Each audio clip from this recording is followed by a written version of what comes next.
It's time for Saturday Sharing with Vanito. I gonna talk about recruitment process and relationship by Vanatio. Don't forget to like, subscribe, and follow my Instagram at Vanito. Check this out.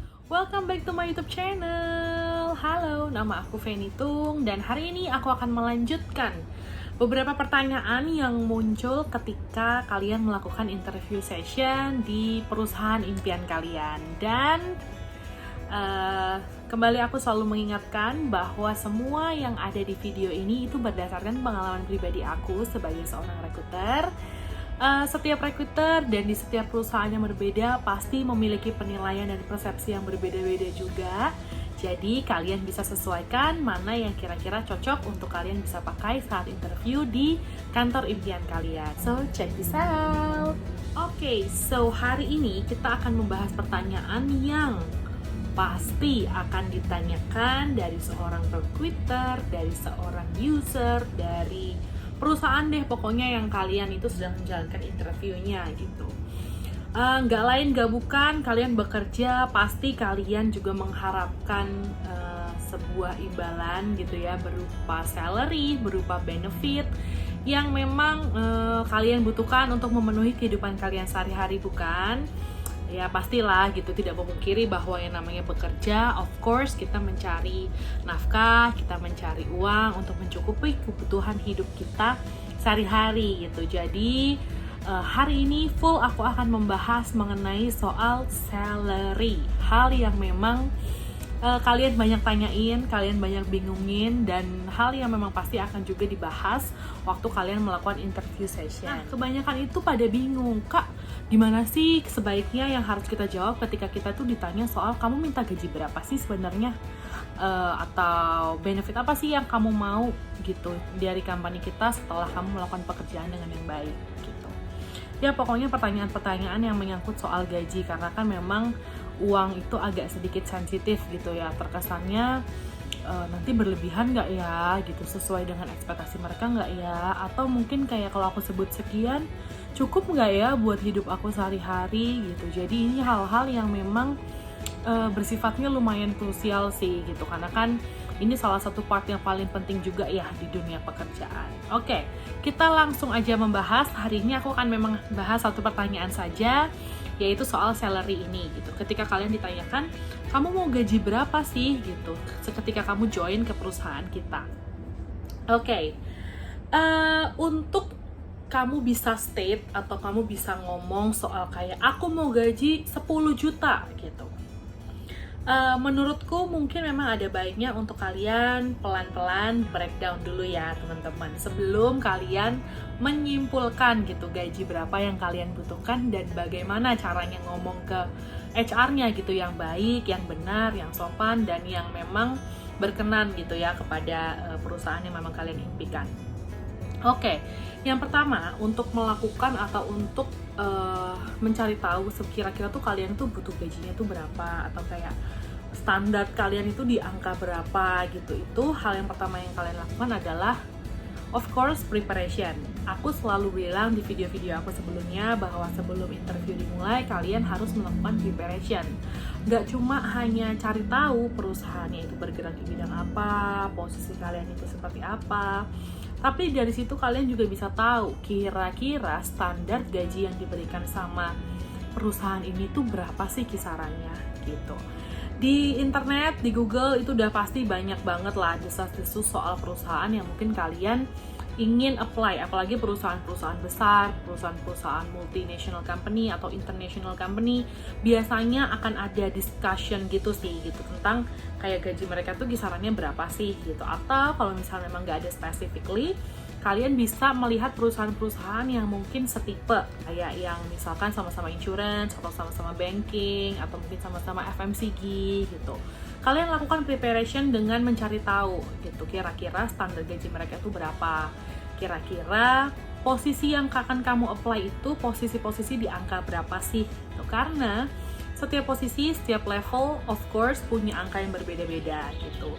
Kita nggak pungkiri bahwa memang ada standar gaji ya, misalnya kayak di Indonesia ada yang namanya UMR gitu, ada standar gaji khusus yang memang diberikan Tapi of course setiap posisi, setiap level itu punya kesulitan, punya beban, dan punya flow yang berbeda-beda. Jadi biaya atau gaji yang diberikan oleh perusahaan of course pasti akan berbeda-beda juga gitu. Karena nggak mungkin dong level staff dan level manager itu gajinya sama, itu pasti nggak mungkin. Karena kan tanggung jawab mereka berbeda, kinerja mereka atau pekerjaan yang akan mereka lakukan itu bebannya berbeda gitu. Nah, kalian harus survei di sana gitu. Kalian harus lakukan pencarian informasi dulu, kira-kira posisi yang akan kalian tempati itu di level apa, sebagai apa, dan range-nya itu biasanya berapa gitu. Karena mungkin biasanya sama-sama staff atau sama-sama asisten manager itu biasanya sih punya range yang gak jauh-jauh beda sih kalau di Indonesia. Kecuali kalian kalau dari kerja di Indonesia terus beberapa tahun kalian kerja di luar, mungkin kalian akan punya range yang berbeda. Karena kehidupan di Indonesia dengan mungkin kehidupan di luar negeri itu kan expense yang akan kalian keluarkan kan juga berbeda ya gitu. Jadi pasti akan ada range salary yang berbeda juga. Tapi as long as kalian masih berada di Indonesia, pasti standarnya kurang lebih sama. Paling hanya berbeda kalau misalkan kalian tinggal di ibu kota sama di beberapa pulau kecil gitu ya, mungkin akan ada berbeda. Tapi range-nya sebenarnya nggak terlalu beda-beda jauh sih gitu. Nah, setelah kalian udah melakukan preparation, kalian sudah kira-kira gajinya ternyata segini ya gitu. Nah, yang bisa kalian lakukan lagi adalah sekarang kalian list kebutuhan kalian itu seperti apa. Semisal kalian itu adalah perantau harus kerja di ibu kota gitu ya. Of course kalian butuh kosan, kalian butuh tempat tinggal, dan mungkin tempat tinggal di Jakarta kalian bisa survei dulu nih, kosan yang dekat kantor aku tuh berapa banyak sih gitu yang harus aku keluarkan gitu. Belum nanti transport, kira-kira dari kantor ke kosan itu butuh transportnya seperti apa, apakah cukup jalan kaki, apakah harus pakai transportasi yang lainnya gitu. Nah, itu kalian perhitungkan tuh, seperti tempat tinggal, transportasi, mungkin biaya sehari-hari yang harus kalian butuhkan seperti makan, kebutuhan pokok ya, makan, terus minum, ya nanti ada sebagian uang jajan, dan mungkin tabungan kalian yang akan kalian capai itu nanti mau nabung buat apa gitu. Mulai kalian hitung-hitung, kalkulasikan kira-kira kebutuhannya itu berapa sih. Karena kan nggak sedikit ya teman-teman yang memang merantau gitu. Jadi mayoritas mungkin teman-teman yang bekerja di Jakarta juga adalah seorang perantau. Nah, itu wajib sih kalian harus cari tahu kira-kira expense yang kalian keluarkan itu seperti apa. Kan kalian nggak tinggal di rumah orang tua, makan juga pasti kan bukan dari orang tua lagi gitu. Jadi kayak kalian harus perhitungkan sih gitu, kira-kira kebutuhan yang kalian butuhkan itu berapa gitu. Nah, sebagai fresh graduate tentu akan berbeda angkanya, akan berbeda expectation-nya, akan berbeda responsibility-nya dengan teman-teman yang sudah berpengalaman. Makanya mungkin biasanya sih seorang HR atau sebuah company itu punya standar khusus untuk teman-teman yang fresh graduate gitu. Jadi kalau misalkan teman-teman fresh graduate itu suka bingung tanya, "Kak, gaji yang harus kita tulis itu berapa sih gitu kalau misalkan kita tuh baru lulus gitu?" Iya, oke. Aku menyadari bahwa teman-teman fresh graduate pasti belum ada pengalaman apapun, hanya mungkin backgroundnya kuliah ya gitu. Jadi maksudnya pengalaman mungkin intern atau pengalaman berorganisasi di kampus, yang which is sebenarnya memang masih basic banget gitu untuk pengalaman kerja yang akan kalian apply. Jadi biasanya kita punya bottom line-nya gitu untuk teman-teman yang memang masih baru lulus gitu. Memang biasanya angkanya itu sudah perusahaan itu punya gitu, sudah ditetapkan gitu sama perusahaan gitu. Tapi boleh nggak sih Kak aku nego? Of course gitu, setiap interview, setiap momen kalian melakukan interview, kalian itu berhak untuk melakukan negosiasi gitu. Tapi kalian juga harus open sebagai kandidat, karena sebagai seorang recruiter sih, kalau aku pribadi aku selalu open untuk mendengarkan kira-kira kebutuhan kami itu apa, seperti apa, seberapa besar, dan kamu juga harus open dengan apa yang kita akan berikan atau kita offer, karena ekspektasi kita seperti apa gitu. Karena kita tahu nih, kita sudah menetapkan gajinya sekian, pasti kita akan menaruh responsibility-nya juga seperti itu gitu.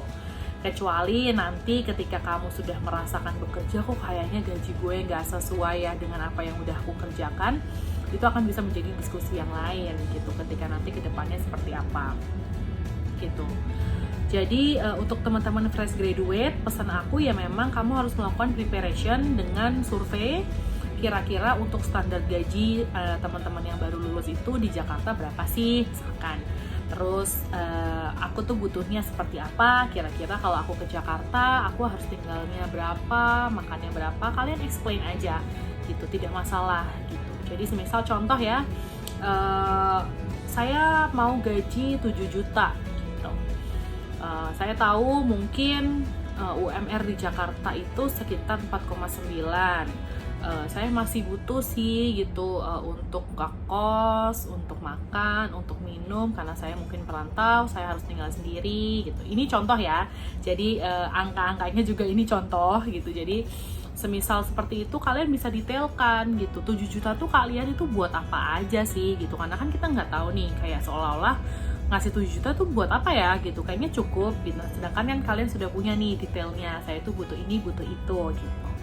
Dan kita bisa masih mempertimbangkan sebagai seorang recruiter, tapi nanti at the end namanya juga negosiasi, pasti kita akan bertemu di tengah-tengah ya gitu. Belum tentu semua yang mungkin kamu explain itu bisa kita iakan, tapi belum tentu juga semuanya kita tolak gitu. Jadi ya namanya masuk ke progres negosiasi itu berarti ya ada yang namanya naik, ada yang namanya turun gitu ya. Jadi kalian bisa open discussion lah gitu kepada seorang recruiternya gitu.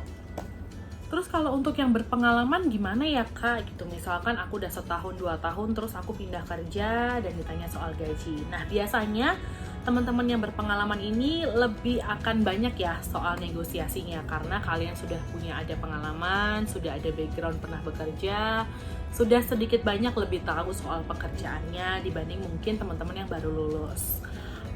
Ya of course kalian juga bisa open kira-kira gaji kalian itu sebelumnya berapa sih, kenaikannya berapa persen sih yang kalian inginkan dan kenapa. Dan kalian juga harus make sure dengan kenaikan kalian itu, kalian tuh bisa improve diri kalian itu di perusahaan ini tuh seperti apa sih. Balik lagi, seorang atau sebuah perusahaan itu pasti kan menantikan sesuatu hasil dari kalian gitu. Ada ekspektasi yang kita bikin gitu. Jadi ya kalian juga bisa explain dengan kenaikan segini, saya tuh bisa develop diri saya tuh untuk sekian gitu. Jadi kalian bisa explain juga gitu soal detail-detail yang mulai dari kebutuhan kalian, terus peningkatan kalian berdasarkan knowledge pekerjaan dari yang perusahaan sebelumnya, dan apa yang kalian ingin capai lagi itu bisa kalian explain di negosiasi itu. Kalau ditanya besarannya atau range-nya itu berapa sih biasanya kenaikannya, overall beda-beda banget ya gitu. Kalau berdasarkan pengalaman aku pribadi, so ini benar-benar berdasarkan cerita pengalaman aja, range salary itu biasanya kenaikan itu antara 10 sampai 30% lah. Kalau di Indonesia itu mayoritas 10, 20, 30%. Titik aman kebanyakan di 20% gitu. Jadi memang di tengah-tengah gitu ya. Jadi semisal gaji kalian awalnya itu 5 juta, biasanya tuh kenaikannya ya di antara angka 6 sampai 6,5 juta gitu. Range segitu itu biasanya sudah awam gitu, sudah memang teman-teman pekerja itu banyak tahu bahwa kenaikan gaji kurang lebih peloncatannya sekian gitu. Nah itu kalian sudah bisa kalkulasikan gitu. Nah kalau misalkan mintanya lebih dari 30% atau open negosiasinya lebih dari 40% misalkan, ya kalian bisa explain gitu kenapa kalian minta segitu gitu. Dan kalian juga harus bisa terima negosiasi dari seorang rekruternya juga atau dari perusahaannya juga gitu. Karena kan nggak selamanya bisa kalian selalu dikabulkan. Berdasarkan yang aku tahu sih memang biasanya itu startup lebih open untuk negosiasi yang agak lebih tinggi-tinggi. Tapi ini berdasarkan pengalaman aku pribadi aja ya, balik lagi gitu. Biasanya startup cenderung akan punya kenaikan salary yang memang lebih menjanjikan sih. Tapi beda lagi kalau kalian yang kayak tadi aku bilang, mungkin pindah kerjanya itu ke luar negeri. Itu akan menjadi hal yang harus banyak kalian lakukan preparation lagi sih, karena kan surveinya harus kalian lakukan juga dengan kenceng ya, kayak hidup di sana itu per bulannya harus berapa sih gitu, terus bottom line mereka kayak UMR mereka tuh di sana seperti apa, karena kan kayak misalkan kalian hidup di Malaysia atau mungkin di Singapura itu pasti kan kebutuhan lebih tinggi ya dibanding di Indonesia. Nah itu kalian lebih harus banyak survei gitu. Jadi kalau kalian pindah keluar, memang mungkin peningkatannya akan lebih banyak, tapi kan expense yang kalian keluarkan juga of course lebih tinggi dibanding di Indonesia. Tapi itu semua bisa kalian kalkulasikan. Kalian bisa banyak baca, kalian bisa banyak survei soal kehidupan di sana itu seperti apa. And then kira-kira kebutuhan yang memang kalian harus keluarkan monthly-nya berapa, dan ya worth it nggak gitu kalian pindah ke sana dengan mungkin gaji yang mereka tawarkan setelah negosiasi itu sekian gitu. Jadi banyak-banyak survei, banyak-banyak baca, banyak-banyak detailin apa aja sih sebenarnya yang kalian butuhkan di saat kalian bekerja, itu salary atau benefit seperti apa yang misalkan kalian itu butuhin di dalam hidup kalian. Nah mungkin untuk teman-teman fresh graduate ini bertanya-tanya, kira-kira komposisi atau komponen gaji itu ada apa aja sih gitu. Sebenarnya kalau di Indonesia sendiri banyak beraneka ragam, bermacam-macam bentuk jenis pembayaran gaji ya gitu. Jadi jangan kaget semisal kalian pindah dari kantor A ke kantor B kok sistemnya berbeda nih gitu, karena memang macam-macam. Ada yang oke, semua gajinya tumplek brek 5 juta udah bersih, nggak ada dipotong apa-apa, pokoknya kamu terima take home pay itu 5 juta, terima beres gitu. Ada yang misalkan gajinya sama-sama harus 5 juta, tapi 4 juta itu UMR-nya ya, 1 juta itu uang transport disebutnya, jadi kalian di split gitu, 4 sama 1 ada. Ada juga yang 5 juta tapi itu bukan net ya, itu bruto atau gaji kotor gitu. Nanti gaji bersihnya itu setelah dikurangin apa-apa-apa gitu. Jadi memang macam-macam bentuknya. Jadi kalian harus tahu detail atau baca detail soal kontrak kalian gitu. Jangan sampai ada miss di sana. Nah, kalau ditanya soal brutonya itu potongannya untuk apa aja sih kak gitu, sebenarnya sih ini juga harusnya mungkin di section lain, tapi aku hanya bahas secara general aja supaya mungkin kalian bisa baca-baca juga ya di internet. Biasanya gaji kotor itu gaji yang akan dipotong oleh pajak, oleh BPJS, karena BPJS kita kan di Indonesia biasanya ada BPJS Kesehatan dan BPJS Ketenagakerjaan, which is akan dipotong untuk itu juga karena ada biaya yang dikeluarkan dari employee. Ada juga mungkin perusahaan yang memang memotong itu untuk uang pensiun gitu, jadi nanti ketika mungkin resign atau kalian pensiun itu akan dibayarkan ke kalian gitu. Intinya banyak potongan-potongan yang memang biasanya dikeluarkan kalau gajinya itu gaji bruto atau gaji kotor, tapi kebanyakan memang yang benefit itu balik lagi untuk kalian, kayak BPJS Kesehatan, BPJS Ketenagakerjaan, uang pensiun, itu kan uang-uang yang sebenarnya itu kalian juga bisa pakai gitu, kayak BPJS Kesehatan kalian bisa selalu untuk periksa, BPJS Ketenagakerjaan at the end of kalian udah nggak mau kerja lagi itu juga bisa ditarik gitu. Cuma ada beberapa perusahaan yang sangat baik hati untuk akhirnya itu membayarkan semuanya dengan akhirnya itu menerima gaji kalian itu bersih. Cuma biasanya yang kalian terima gaji bersih itu mungkin jatuhnya jadi nggak sebesar teman-teman kalian yang gajinya itu bruto gitu. Karena kan mereka bruto, karena kalau dinetin mungkin jadinya sama dengan kalian. Ya sebenarnya itu hanya bentuk-bentuk aja sih dari berbagai macam company yang sebenarnya intinya sih sama gitu. Cuma ada yang gajinya bulat, neto, ada yang gajinya mungkin keriting karena dia bruto gitu. Nah, benefit-benefit yang biasanya muncul di luar gaji pokok, di luar yang mungkin bentuknya uang, itu apa sih biasanya? Ini juga beraneka ragam banget gitu, dari berbagai macam perusahaan itu biasanya mengeluarkan banyak sekali benefit. Apalagi sekarang itu banyak startup yang muncul yang akhirnya memberikan benefit-benefit sesuai dengan perusahaan yang mereka jalani gitu. Benefit yang biasanya pasti ada atau kurang lebih pasti provide itu seperti insurance ya, asuransi kesehatan, asuransi jiwa, terus itu sih biasanya mayoritas ada ya gitu di berbagai macam perusahaan sih, seharusnya ada dengan berbagai macam jenis asuransi lah gitu. Terus biasanya ada juga yang ngasih uang makan, uang transport, Ada juga yang benefitnya itu berupa barang atau program yang dijalankan oleh si company-nya. Semisal perusahaan A itu bergerak di bidang transportasi gitu ya, kamu dikasih voucher gitu untuk setiap hari bisa naik transportasi yang kalian kerja di sana itu PP misalkan, itu kan juga salah satu benefit.